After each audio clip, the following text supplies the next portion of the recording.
Ano, tudo bem com vocês? Terça-feira, dia 22 de junho de 2021. Vamos à nossa aula de História. Hoje vamos fazer as páginas 122 e 127, os indígenas vistos pelos europeus. Galerinha, essa aula ela tem bastante texto, então vocês precisam prestar atenção. Por que a professora tem feito a leitura? Eu sei que isso torna o vídeo um pouco mais extenso, mas eu tenho feito a leitura porque nós estamos estudando à distância. Então, para facilitar a compreensão, nem todos estão lendo com bastante compreensão, alguns ainda não sabem ler, né? Então, para facilitar a compreensão e a participação de todos e para que vocês dependam o menos possível aí de um adulto para ter que ficar explicando. Então, se vocês assistem aos vídeos, vocês conseguem essa independência na hora de realizar as atividades. Então, vamos lá, olha só, os indígenas vistos pelos europeus. Os primeiros contatos entre brancos e indígenas no Brasil foram registrados em documentos como cartas de viajantes, diários de navegação, crônicas oficiais e religiosas e também livros. Neles é possível descobrir como os europeus viam os indígenas. Bom, aqui nós temos os relatos do alemão Hans Staden. Bom, no ano de 1554, o alemão Hans Staden, que trabalhava como artilheiro em um forte português na região de São Vicente, litoral sul do atual estado de São Paulo, foi aprisionado pelos Tupinambá, que eram inimigos dos portugueses. Foram 9 meses de cativeiro de intensa convivência com esses indígenas. Hans achava que seria morto por eles, mas conseguiu se libertar. Ele então voltou para a Alemanha e lá publicou um livro em que conta os hábitos e costumes indígenas com detalhes. Bom, então olha só um trechinho do que ele escreveu. Vamos prestar atenção aqui. Olha só, os selvagens não praticam entre eles nenhum tipo de comércio e não conhecem nenhum dinheiro. Seus únicos tesouros são penas de pássaros, sendo visto como rico aquele que possui muitas delas. Olha só, galerinha, isso aqui é questão da atividade, olha. Então, olha quais são os tesouros deles. Os únicos tesouros são penas de pássaros, sendo visto como rico, aquele que possui muitas delas. Quem usa uma pedra no lábio inferior também tem muito prestígio. Cada família possui sua própria plantação de mandioca, que lhe basta para viver. Bom, e aqui nós já temos uma outra situação.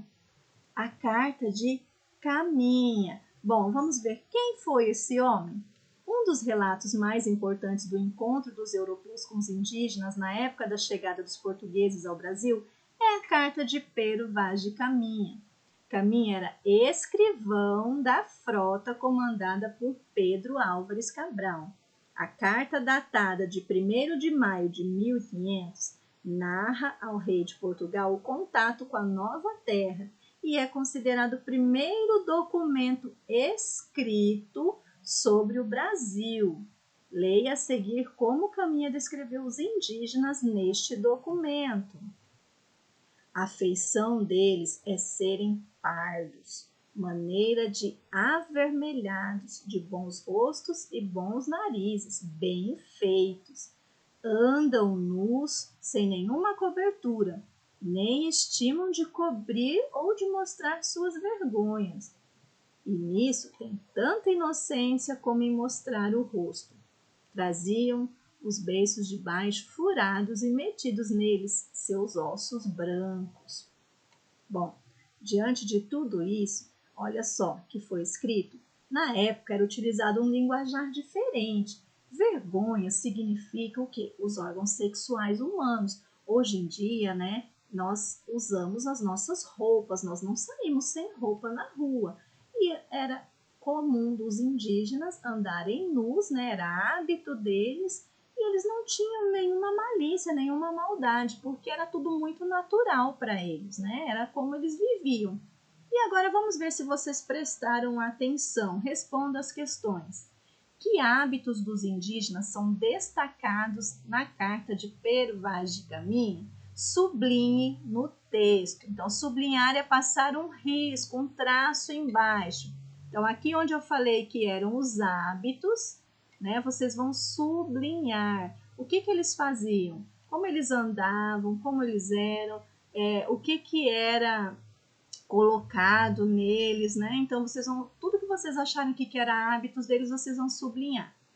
De acordo com o texto de Hans Stader, reproduzido na página anterior, quais eram os sinais de riqueza entre os indígenas? Quem acompanhou a leitura e prestou atenção, eu repeti ainda e mostrei quais eram.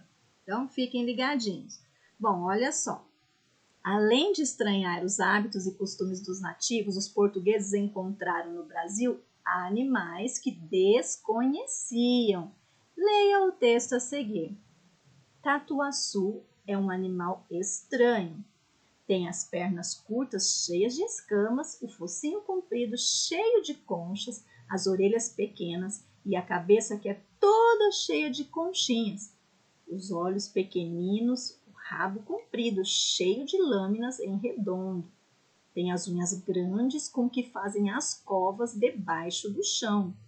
Mantém-se de frutas silvestres e minhocas. Andam devagar e se caem de costas, tem trabalho para se virar. E tem a barriga vermelhaça, toda cheia de verrugas. Então, esse aqui é o tatuaçu que eles estão retratando, que também é conhecido como tatu canastra.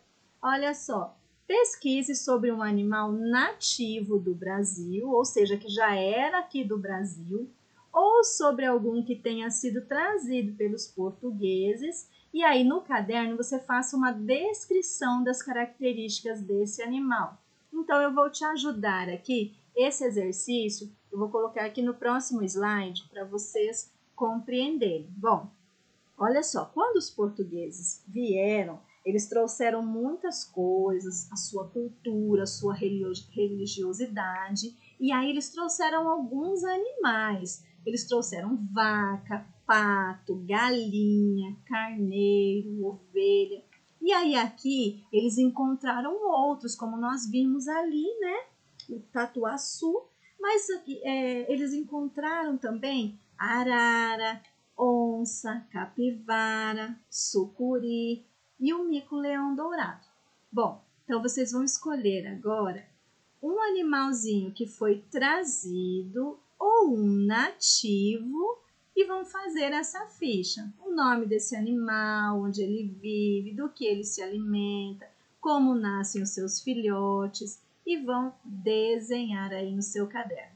E essa é a nossa aula de história, mas continue ligadinhos que nós vamos continuar falando sobre os animais agora na aula de ensino religioso.